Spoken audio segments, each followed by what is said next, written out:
యేసుక్రీస్తు జీవించినటువంటి కాలంలో చాలామంది రకరకాల కష్టాలతో వచ్చారు. కానీ ఎవరు ఎలాంటి కష్టాలతో వచ్చినా సరే యేసుక్రీస్తు మాత్రం ఒకటే అడిగాడు. ప్రాబ్లం ఏదైనా సరే కానీ ఒకటే అడుగుతున్నాడు, దేవుడు నేను ఇది చేయగలను నువ్వు నమ్ముచున్నావా? అది ఇంపార్టెంట్.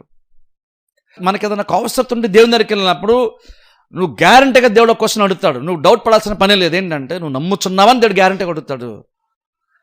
దేవుడు ఎందుకు అడుగుతాడండి అంటే, నేను కార్యం చేయకుండా ఆటంకపరిచేది బేసిక్ ఏది లేదు, ఒక్క అవిశ్వాసము తప్ప నేను కార్యం చేయకుండా ఆపగలేదు ప్రపంచంలో మరొకటి లేని లేదు. అందుకనే ఆ ఒక్కటి దేవుడు అడుగుతున్నాడు, యేసుక్రీస్తు అడుగుతాడు, నేను ఇది చేయగలను నమ్ముచున్నావా?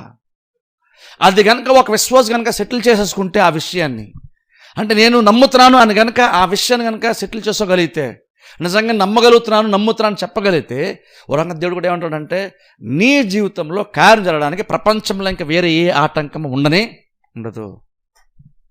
ఇప్పుడు దాన్ని బట్టి ఆలోచించండి, విశ్వాసం అంటే మనకి ఎన్ని అవకాశాలు ఇస్తుందో దేవుని దగ్గర నుండి కార్యాలు పొందుకునే ఒకసారి ఆలోచించండి.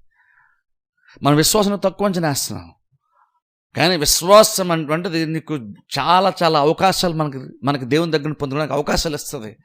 అందుకే అంటున్నాను చూడండి, మనం అర్థం చేసుకోవాలి, విశ్వాసం ఉంచడానికి మనం ప్రయాసపడాలి.